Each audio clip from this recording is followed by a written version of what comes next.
मायका बना पिंजरा वर्सेस ससुराल बना आजादी। अंधेरी रात।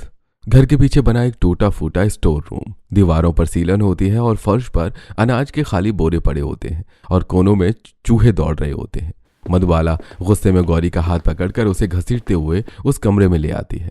अब यहीं रहेगी तो हमारे घर की नाक कटवा दी तूने। गौरी को जोर से कमरे में धक्का दे देती है। दरवाजा बंद, कुंडी लगा देती है और ताला भी। गौरी डर से कांपती हुई दीवार से लग जाती है। चूहे उसके पैरों के पास से भागते हैं। वो रोते रोते खिड़की के पास जाकर खड़ी हो जाती है। मम्मी, मुझे बाहर मत निकालो, मुझे डर लग रहा है। Mummy mummy. लेकिन बाहर सिर्फ सन्नाटा होता है। यहीं से शुरू होती है मायके का पिंजरा। गांव का बड़ा मेला, हर तरफ रोशनी, झूले, शोर। गौरी अपनी माँ मधुबाला, प्रीतम जी और बड़ी बहन शिल्पा के साथ आई होती है। भीड़ बहुत ज्यादा होती है। एक पल के लिए गौरी ने झूले की तरफ देखती है और अगले ही पल वो अपनी माँ से बिछड़ जाती है। Mummy mummy. उधर मधुबाला और प्रीतम जी परेशान होकर उसे ढूंढते हैं। गौरी गौरी। घंटों ढूंढने के बाद भी कुछ पता नहीं चलता। शाम ढल जाती है। सब थक हार कर घर लौट आते हैं। रात के 9 बज चुके होते हैं। घर में मातम सा माहौल होता है। अचानक दरवाजे पर आवाज होती है। दरवाजा खुलता है और गौरी रोते हुए खड़ी होती है। बाल बिखरे हुए, कपड़े गंदे, आंखें सूजी होती हैं। मम्मी, मैं खो गई थी, मैं आपको ढूंढ रही थी, आप कहाँ चले गए थे? मधुबाला उसे गले लगाने की बजाय गुस्से से कहती है, कहाँ थी तू इतनी देर? पता है हमने तुझे कितना ढूंढा। कुछ लड़के मुझे उठा कर ले गए थे, मैं चिल्ला रही थी पर मेरी आवाज किसी ने नहीं सुनी, फिर वो खुद ही मुझे छोड़ गए। ये सुनते ही मधुबाला और प्रीतम जी का चेहरा सख्त हो जाता है। बिना कुछ सोचे समझे मधुबाला गौरी का हाथ पकड़ती है और उसे पीछे स्टोर रूम में ले जाती है। तू अब अशुद्ध है, अब यही कमरा तेरी दुनिया है, तू घर में कभी नहीं आएगी। दरवाजा बंद हो जाता है, ताला लग जाता है। यहाँ से गौरी की जिंदगी की कैद शुरू होती है। दिन में उससे घर का काम करवाए जाते हैं। रात होते ही फिर वही कमरा, वही ताला। वो दुनिया सिर्फ खिड़की से देखती है। उससे हंसना, बाहर जाना, सपने सब छिन गया होता है। समय धीरे धीरे बीतता चला जाता है। वहीं अंधेरा स्टोर रूम, वही सीलन भरी दीवारें। बस फर्क इतना होता है कि अब गौरी बच्ची नहीं, बड़ी हो जाती है। कड़ाके की ठंड की रात में फर्श बर्फ की तरह ठंडा होता है। गौरी एक पुराने फटे हुए कपड़े में लिपटी सीधे जमीन पर सोई होती है। अगली सुबह लोहे का दरवाजा खुलता है। तेज रोशनी सीधे गौरी के चेहरे पर पड़ती है। गौरी आंखें मसलते हुए उठती है। ए उठ, घर के काम करने का टाइम हो गया है। गौरी ठंड से कांपती हुई उठती है। उसके पैर सुन्न पड़े होते हैं, लेकिन वो कुछ नहीं कहती। चुपचाप बाहर निकल जाती है। ड्राइंग रूम में हीटर चल रहा होता है। सब कंबल ओढ़े आराम से बैठे होते हैं। गरम चाय, गरम नाश्ता अपनी जगह पर ही करते हैं और उधर गौरी नंगे पांव फर्श पर झाड़ू लगा रही होती है। बर्फ जैसे पानी से बर्तन धो रही होती है। ठंड से उसके हाथ लाल पड़ जाते हैं। कोई उसकी तरफ देखता नहीं। दिन ढलता है। घड़ी में शाम के 6 बजते हैं। मधुबाला बिना कुछ कहे गौरी का हाथ पकड़ती है और उसे फिर उसी स्टोर रूम के सामने ले आती है। मम्मी, मुझे आज खाना तो खाने दो, मैंने आज कुछ भी नहीं खाया, परसों खाया था। तुझे नियम पता है ना, मैंने तेरे लिए क्या नियम बना रखे हैं? गौरी की आंखों में आंसू भर आते हैं। एक दिन छोड़कर एक दिन खाना, आज तेरा खाने का दिन है, जा आज दे दूंगी। इतना कहकर वो गौरी को कमरे में धकेल देती है। दरवाजा बंद, ताला लग जाता है। गौरी अंदर अंधेरे में बैठ जाती है। उसकी आंखें दरवाजे की दरार को देख रही होती हैं, जहां से थोड़ी थोड़ी रोशनी अंदर आ रही होती है। क्या यही मेरी पूरी जिंदगी है? गौरी जमीन पर बैठी हुई घुटनों में सिर छुपाई आंखें सूजी होती हैं।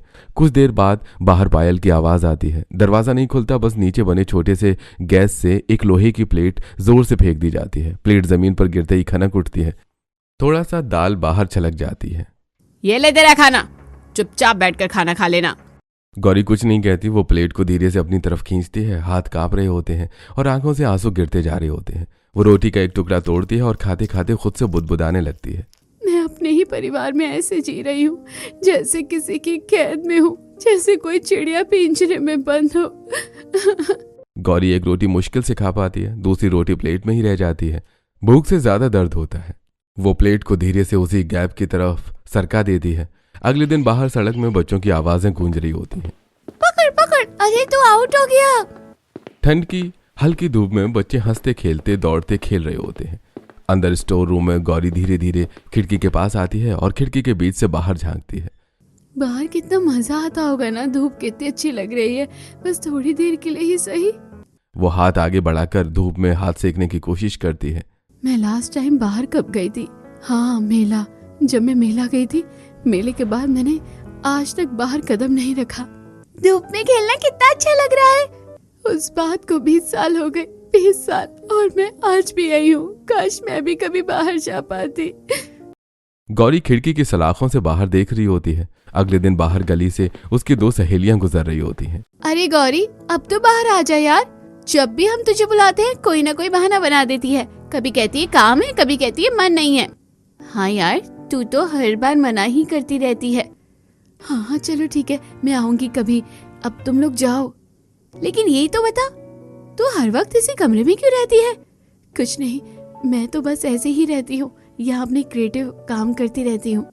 गौरी, हमें पता है तू झूठ बोल रही है, कुछ छुपा रही है। हम तेरी दोस्त है, हमें बता सकती है। प्लीज अब जाओ यहाँ से, मम्मी आने वाली है। अगर उन्होंने तुम्हें देख लिया ना, चले जाओ। दोनों सहेलियां एक दूसरे को देखती हैं। ठीक है, लेकिन याद रखना, जब भी मन हो हम हैं। वे जाने लगती हैं, तभी अचानक गेट जोर से खुलता है। मधुबाला हाथ में डंडी लिए खड़ी होती है। उसकी नजर सीधे गौरी और खिड़की पर जाती है। किससे बात कर रही है तू? गौरी कुछ बोल पाए उससे पहले डंडी हवा में घूमती है। मम्मी, मना किया ना तुझे बाहर के लोगों से बात करने के लिए। मम्मी, मैंने किसी से बात नहीं की, वो खुद ही आ गई थी। अगर उन्हें तेरे बारे में सच पता चल गया ना, तो हमारी नाक कट जाएगी। पूरे मोहल्ले में हमें समाज वाले बैठने ही नहीं देंगे। मम्मी मुझे छोड़ दो, प्लीज मत मारो। खुद तो तू ससुराल चली जाएगी, पीछे हमें बदनाम करके। कितनी बार मना किया है, यही कमरा है तेरी जिंदगी। Mummy please. लेकिन मधुबाला नहीं रुकती। मार की आवाजें और गौरी की सिसकियां पूरे घर में गूंजती हैं। घर के पीछे से एक कच्ची रोड गुजरती है। हर रोज उसी रोड से एक लड़का राघव निकलता है, कंधे पर बैग, और रोज उसी खिड़की को देखता है जहां एक लड़की खिड़की के पीछे खड़ी होती है। ये लड़की हर दिन यहाँ क्यों रहती है? आज फिर आ गया ये लड़का, रोज यहीं से गुजरता है। दोनों की नजरें रोज टकराती हैं। पहले बस चुप्पी, फिर हल्की मुस्कान। धीरे धीरे वो मुस्कान इंतजार में बदल जाती है। एक दिन राघव रुक जाता है और आसपास देखता है कि कोई नहीं होता है, तो गौरी के पास जाता है। सुनो, आप मुझसे बात कर रहे हो? हाँ, अगर बुरा ना लगे तो एक बात कहूँ? जल्दी बोलिए, कोई देख लेगा। तुम हमेशा यहीं क्यों रहती हो? मैं तुम्हें कभी बाहर नहीं देखता। मेरे घर वालों ने मुझे यहीं बंद करके रखा है। बंद? पर क्यों? कुछ बातें हर कोई समझ नहीं सकता। तुम तो इतनी प्यारी हो, तुमसे कोई नफरत कैसे कर सकता है? सब लोग हर इंसान को पसंद नहीं करते। राघव कुछ नहीं कह पाता और चला जाता है। अगले दिन फिर बातें होती हैं। आज धूप अच्छी है ना? हाँ, धूप तो बाहर वालों के लिए ही होती है। तुम हंसती हो तो ऐसा लगा समय रुक गया हो। गौरी शर्मा जाती है। रात को राघव कुर्सी पर बैठा होता है। आंखों में नींद नहीं, दिल में बेचैनी होती है। मेरा मन करता है मैं गौरी के सारे दर्द अपने ऊपर ले लूं। मैं अब उसे उस पिंजरे में कैद नहीं देख सकता। कल मैं अपने मम्मी पापा को उसके घर लेकर ही जाऊंगा। अब बहुत हो गया। अगले दिन गौरी स्टोर रूम में बंद होती है। बाहर गेट पर गाड़ी रुकती है। राघव अपने पूरे परिवार के साथ आता है। सब अंदर बैठ जाते हैं। थोड़ी देर बाद, बहन जी, लड़की कहाँ है? जी अभी आती है। वो तेजी से अंदर जाती है। शिल्पा, जल्दी बाहर आ, तुझे देखने वाले आए हैं। माँ पर चुप, तैयार हो जा। मम्मी, दरवाजा खोलो, कौन आया है? चुप रह, तेरा कोई काम नहीं। मधुबाला शिल्पा को सजा कर लाती है। ये वो लड़की नहीं है? कमला देवी शिल्पा को ध्यान से देखती है। नहीं नहीं, हमें ये लड़की पसंद नहीं है। हमें तो दूसरी लड़की पसंद आई थी। मधुबाला और प्रीतम जी एक दूसरे की ओर देखते जाते हैं। एक कोने में दोनों बातचीत करते हैं। हमारी तो एक ही लड़की है, इन्होंने दूसरी कैसे देख ली? अरे कहीं बचपन में ही देख ली होगी। वो इतने सालों से घर से बाहर ही नहीं निकली, उसे देखते भी कहां से। हाँ, आप सही कह रहे हो। इस अपशगुन की जल्दी शादी हो जाए तो हमारी जान छूटे, वरना किसी को इसका सच पता चल गया ना, तो पूरे समाज में हमारी बदनामी हो जाएगी। हाँ, जल्दी से इसे तैयार करके ले आओ और उसके हाथ पैरों पर जो पीटने के निशान है उन्हें अच्छे से छुपा देना। कोई देख लेगा तो क्या कहेगा कि हम अपनी लड़की को पीटते हैं। हाँ, वो सब आप मुझ पर छोड़ दो। मधुबाला तेजी से अंदर जाती है। चलो उठ, आज सब ठीक ठाक दिखना चाहिए। गौरी चुपचाप उठ जाती है। मधुबाला उसके हाथ पकड़कर उठाती है। क्रीम पाउडर, दुपट्टा सब निकाल लेती है। मम्मी, ये आप क्या कह रही हो? चुप, आज बहुत सुंदर लगना है। वो गौरी के हाथों पैरों पर लगे पिटने के निशान मोटी क्रीम से ढकती है। कोई निशान नहीं दिखना चाहिए। थोड़ी देर में वो गौरी को बहुत सुंदर सजा देती है। मधुबाला गौरी को सबके सामने ले आती है। राघव उसे देखते ही मुस्कुरा देता है, लेकिन गौरी के हाथ पैर जैसे सुन्न हो जाते हैं और पसीना ठंड में भी निकलने लगता है। यही है मेरी गौरी। गौरी की नजर राघव से मिलती है। अगर मम्मी को पता चल गया कि ये लड़का मुझे पसंद है और मैं भी इसे, तो मम्मी मेरी जान ले लेगी। हे भगवान, मुझे बचा लो। उसके हाथ पैर कांपने लगते हैं। वो पीछे की तरफ हटने लगती है। मधुबाला उसका हाथ जोर से पकड़ लेती है। आंखें बड़ी बड़ी और मीठी आवाज होती है। अरे बेटा, यहीं बैठो, कहाँ जा रही हो? ये सब तुम्हें देखने के लिए आए हैं। गौरी चुपचाप बैठ जाती है और आंखें नीचे झुका लेती है। बेटा, तुम्हें क्या क्या आता है? मुझे तो सब आता है। शर्मा रही है भाभी, मैं चाय ले आती हूँ। वो जल्दी से अंदर चली जाती है। थोड़ी देर बाद गौरी ट्रे में चाय लेकर आती है। सबको चाय देती है। नजरें झुकी होती हैं और उंगलियां कांप रही होती हैं। वो बिना कुछ कहे फिर से अंदर चली जाती है। बहन जी, हमें शादी इसी महीने में करनी है। हमारी तरफ से रिश्ता पक्का है। हाँ, हम भी चाहते हैं कि शादी जल्द से जल्द हो। आप चाहे तो इसी हफ्ते में सब तय कर लेते हैं। ठीक है, कुछ ही दिनों में शादी कर देंगे। गौरी दीवार से टिककर खड़ी होती है और सब सुनती है। उसकी धड़कनें बहुत तेज होती हैं। शादी? क्या यही मेरी आजादी होगी या एक नया डर? कुछ दिनों में दोनों की शादी हो जाती है। दरवाजे पर कलश रखा होता है। कमला देवी थाली हाथ में लिए खड़ी होती हैं। आओ बहू, इस घर में लक्ष्मी बनकर कदम रखो। गौरी धीरे धीरे आगे बढ़ती है। हल्का सा लहंगा उठाती है। जैसे उसका पांव आगे आता है, पैर बहुत लंबा गहरा निशान साफ दिख जाता है। ऐसा लगता है जैसे किसी ने डंडी से जोर से मारा हो। कमला देवी की नजर उसी पल उस निशान पर पड़ जाती है। ये निशान कैसा? कमला देवी कुछ नहीं कहती, बस मुस्कुराते हुए स्वागत करती हैं। धीरे से बहू, संभल कर। क्या सासू माँ ने मेरा निशान देख लिया? अगली सुबह गौरी चुपचाप बिस्तर के किनारे बैठी होती है। हाथ आपस में मरोड़ रही होती है। आज मेरी पहली रसोई है। मुझे कुछ भी तो नहीं पता यहाँ का। नीचे जाऊं या नहीं जाऊं? अगर नीचे गई और कुछ गलत हो गया तो सब डांटेंगे। नहीं, शायद यहीं बैठी रहूं। जब बुलाएंगे तब जाऊंगी। तभी दरवाजे पर हल्की सी आवाज होती है। गौरी बेटा। जी मम्मी जी। दरवाजा खुलता है। कमला देवी हाथ में नाश्ते की ट्रे लेकर अंदर आती हैं। ले बेटा नाश्ता। मम्मी जी, आप ऊपर क्यों ले आई हैं? मैं नीचे आ जाती। तू नीचे नहीं आई ना, तो मैं ऊपर ले आई हूँ। अभी नया नया घर है ना बेटा, तुझे घुलने मिलने में टाइम लगेगा। हाँ मम्मी जी। आज पहली रसोई है, डर लग रहा है थोड़ा सा। डरने की कोई जरूरत नहीं है। जो नहीं आएगा वो हम सिखा देंगे। अच्छा बेटा, तुझे कहाँ घूमने का मन है? घूमने? हाँ, तू हमें बता दे, हम तेरी टिकट करवा देंगे। पता नहीं मम्मी जी, मुझे तो जो आपको सही रहेगा वही मेरे लिए सही है। कुछ दिन बीत जाते हैं। दिन भर गौरी पूरे घर का काम करती रहती है। किसी से ज्यादा बात नहीं, बस काम और चुप रहती है। शाम होते ही वो चुपचाप अपने कमरे में जाकर बैठ जाती है। न टीवी, न हंसी, न बातचीत, और सबसे अलग बात, वो सबके साथ खाना भी नहीं खाती है। मम्मी, भाभी को घर में आए कई दिन हो गए हैं। लगता है भाभी हमसे घुल मिल नहीं पा रही है। मुझे लगता है मम्मी, आप उनसे ज्यादा बातचीत नहीं करते हो। नहीं बेटा, मैं तो रोज करती हूँ। रोज जाती हूँ उससे बात करने, लेकिन वो बात ही नहीं करती। ऐसा लगता है जैसे मुझसे डर रही हो। मैं अभी आती हूँ। गौरी जमीन पर बैठी होती है और थाली सामने रखी होती है। नेहा दरवाजा खोलकर अंदर आती है। भाभी। जी दीदी, आप हमारे साथ खाना क्यों नहीं खाती हो? दीदी, मैं अकेले ही खाना खा लूंगी। नेहा उसकी बात नहीं सुनती। वो आगे बढ़कर गौरी का हाथ पकड़ लेती है। नहीं भाभी, आज से खाना आप हमारे साथ ही खाओगी। पर दीदी, वरना देख लेना, मैं आपसे बहुत ज्यादा गुस्सा हो जाऊंगी। गौरी पहली बार थोड़ी सी मुस्कुराती है। नेहा गौरी को अपने साथ बिठा देती है। आओ बेटा, खाना खाओ। आज तो घर पूरा लग रहा है। नेहा खुद गौरी को खाना परोसती है। भाभी, ये आपकी पसंद की सब्जी है। नेहा कांपते हाथों से निवाला उठाती है। नेहा खुद गौरी को एक निवाला खिलाती है। ऐसे नहीं, आराम से खाओ। दीदी, मुझे तो बहुत अच्छा लग रहा है। तो फिर रोज ऐसा ही लगेगा। गौरी पहली बार सबके साथ बैठकर खाती है और पहली बार घर जैसा महसूस करती है। अगला दिन सुबह गार्डन में हल्की धूप में फूलों के बीच गौरी अकेली बेंच पर बैठी होती है। उसकी हरकत बहुत अजीब होती है। उसके माथे और गर्दन पर पसीना साफ दिख रहा होता है। नहीं नहीं, सब ठीक है, मुझे डरने की कोई जरूरत नहीं है।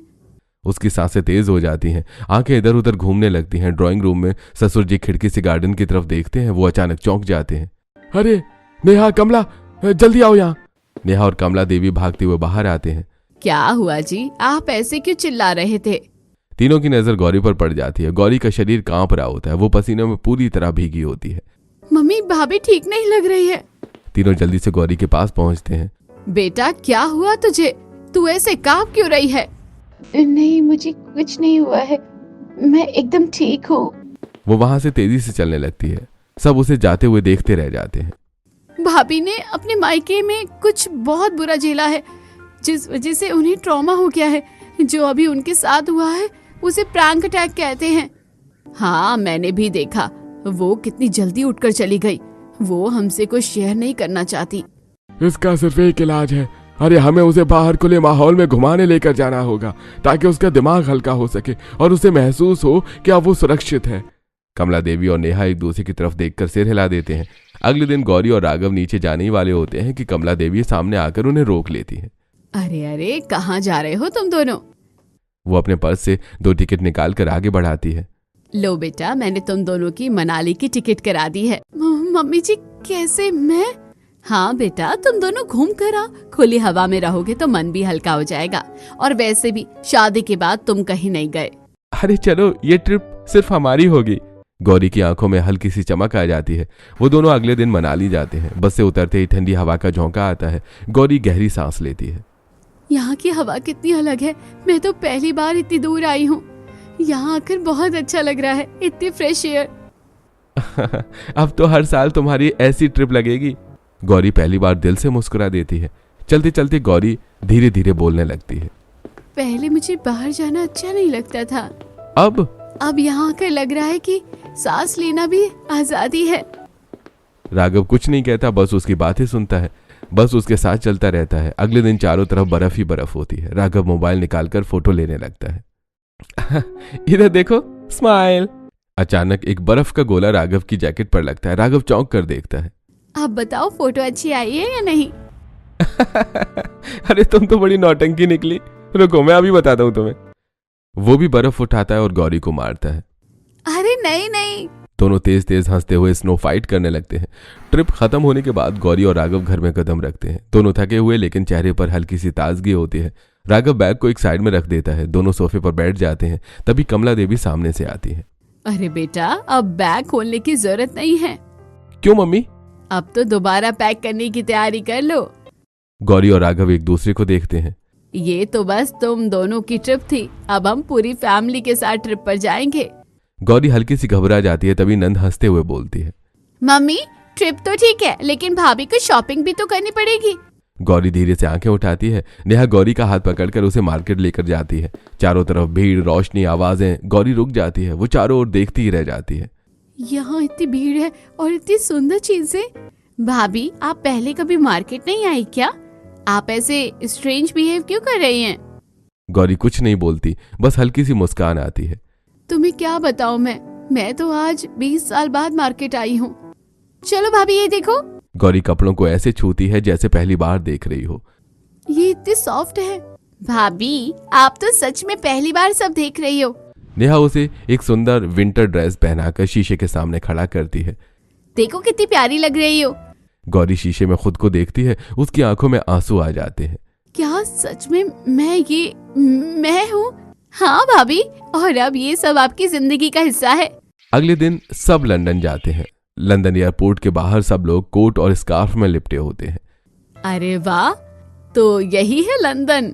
गौरी चारों तरफ देखती है। ऊंची इमारतें, साफ सड़कें, लोगों की अलग भाषा, अलग चाल ढाल। ये जगह तो किसी सपने जैसी है। राघव मुस्कुराकर उसकी तरफ देखता है। सब लोग एक प्यारी सी कॉफी शॉप में बैठते हैं। अंदर हल्की म्यूजिक बज रही होती है। भाभी, आप क्या पियोगी? जो तुम लोग पियो वही ठीक है। आज तुम खुद डिसाइड करोगी। वेटर आता है। Your order. एक कैपेचिनो। सब चौंक कर उसकी तरफ देखते हैं। वाह बेटा वाह राघव, तू तो मेरी बहू को हल्के में ले रहा था। कॉफी आती है। गौरी पहला सिप लेती है। उसकी आंखें चमक उठती हैं। इतनी अच्छी खुशबू और स्वाद भी बहुत अलग है। भाभी, लंदन की कॉफी अब आपको इंडिया की चाय भुला देगी। सब हंस पड़ते हैं। गौरी भी खुलकर हंसती है। सब लोग सड़क पर घूमते हैं। बस से उतरकर पुरानी इमारतों को देखते हैं। यहाँ की सड़कें इतनी खुली है, मुझे लग रहा है मैं खुद भी खुलती जा रही हूँ। यही तो चाहते हैं हम बेटा, तू खुले दिल से जिंदगी जिए। एक जगह सब लोग फोटो खिंचवाते हैं। गौरी स्माइल करो। गौरी मुस्कुराती है, पहली बार बिना डर के, बिना झिझक के। रात को होटल के कमरे की बालकनी में हल्की हवा चल रही होती है। लंदन की रात जगमगा रही होती है। गौरी कुर्सी पर बैठी चुपचाप ड्राइंग बना रही होती है। तभी नंद पीछे से आती है और कुछ देर चुपचाप उसे देखती रहती है। अरे वाह भाभी, आप तो बहुत अच्छी ड्राइंग बनाती हो। हाँ, ड्राइंग बनाना मुझे हमेशा से बहुत पसंद था। नेहा पास रखी ड्राइंग्स उठाकर देखने लगती है। एक के बाद एक, कहीं चिड़िया पिंजरे में बंद, कहीं जानवर सलाखों के पीछे, कहीं एक इंसान का मुंह टेप से बंद, और हर ड्राइंग में पिंजरा होता है। एक आखिरी ड्राइंग अक्षरों से बनी होती है, मैं अशुद्ध हूँ। नेहा चुपचाप कुर्सी पर बैठ जाती है। भाभी, आपने इन ड्राइंग्स में ये क्यों लिखा है? ये ड्राइंग्स बहुत डीप मीनिंग की लग रही है। गौरी घबरा जाती है, जल्दी से सारी ड्राइंग समेटने लगती है। कुछ नहीं, बस ऐसे ही। वो उठकर जाने लगती है, तभी नंद उसका हाथ पकड़ लेती है। नहीं भाभी, आप ऐसे नहीं जा सकती। भले ही मैं आपकी बहन जैसी नहीं हूँ, लेकिन मैं आपकी बहन ही हूँ। गौरी की आंखें भर आती हैं और वो धीरे से वापस कुर्सी पर बैठ जाती है। भाभी, आप मुझसे अपना हर दुख शेयर कर सकती हैं। आपका दर्द हल्का हो जाएगा। और मुझे पता है आपको पैनिक अटैक आते हैं। जरूर कोई बहुत बड़ा दर्द है।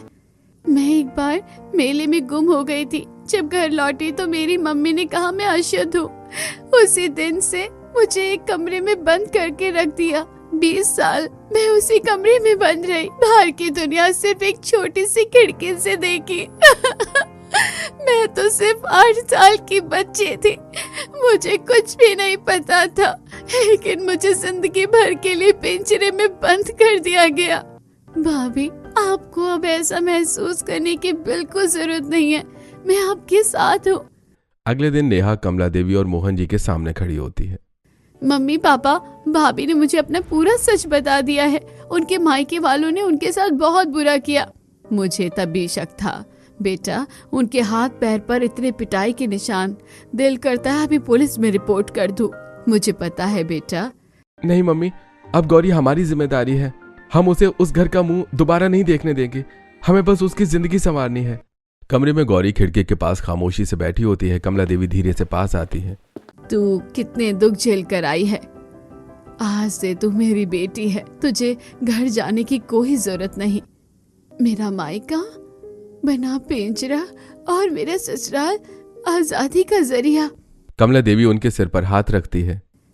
हाँ बेटा, अब से ये तेरी आजादी का जरिया ही नहीं, ये तेरा असली घर है, जहाँ हर पिंजरे का ताला है। हाँ बेटा, अब उस घर की सारी पुरानी यादें भूल कर हम सबको अपना ले। हम तुझे कभी कोई दुख नहीं पहुंचाएंगे। अगर मुझे पता होता कि उन लोगों ने तुम पर इतना बड़ा इल्जाम लगा रखा है तो मैं अपनी सारी हदें भूल जाता। वो रोना धोना करने वाली पुरानी गौरी थी। अब से अपने नए परिवार के साथ ये हंसती खेलती गौरी रहेगी। सब उसे प्यार से गले लगा लेते हैं।